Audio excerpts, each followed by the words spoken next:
Chinese কুং football মুভিটি দেখেনি এমন সিনেমা প্রেমী খুঁজে পাওয়া যাবে না। পুরো সিনেমা না থাকলেও এই বিশেষ অংশটি অনেকেই দেখেছেন। তবে এখান থেকেই অনুপ্রাণিত হয় কিনা কে জানে। আর্জেন্টিনার ক্লাবগুলো এবারের ক্লাব বিশ্বকাপে এমনই নমুনা দেখানোর চেষ্টা করেছিল। ফাউল, হলুদ কার্ড কিংবা লাল কার্ডে শীর্ষে থেকে গ্রুপ পর্ব থেকে বিদায় নিশ্চিত করল আর্জেন্টিনার দুই ক্লাব রিভার প্লেট এবং বোকা জুনিয়র্স। এ যেন সবাইকে বোকা বানিয়ে নদী সাঁতরে বাড়ি ফেরার মতো অবস্থা। ক্লাব বিশ্বকাপের এবারের আসরে আর্জেন্টিনা থেকে দুটি ক্লাব জায়গা করে নিয়েছিল। শক্তিশালী বোকা জুনিয়র্স এবং রিভার প্লেটকে নিয়ে তাই আর্জেন্টিনা ভক্তরা আশাবাদী ছিল, কিন্তু হতাশ করেছে উভয় ক্লাব।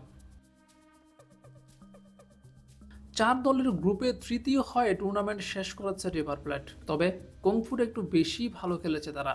এবারের আসরে ম্যাচ প্রতি সবচেয়ে বেশি 18টি করে ফাউল করেছে তারা। সর্বোচ্চ 9টি হলুদ কার্ড দেখেছে তাদের প্লেয়াররা। সর্বোচ্চ 3টি লাল কার্ডও এসেছে তাদের ঘরেই। রিভার প্লেটের মতো না হলেও কমতি ছিল না বোকা জুনিয়র্সের। তারাও গ্রুপে তৃতীয় হয়ে টুর্নামেন্ট শেষ করেছে। ম্যাচ প্রতি 14টি করে ফাউল করেছে তারা। হলুদ কার্ড দেখেছে 5টি, লাল কার্ড দেখেছে 2জন।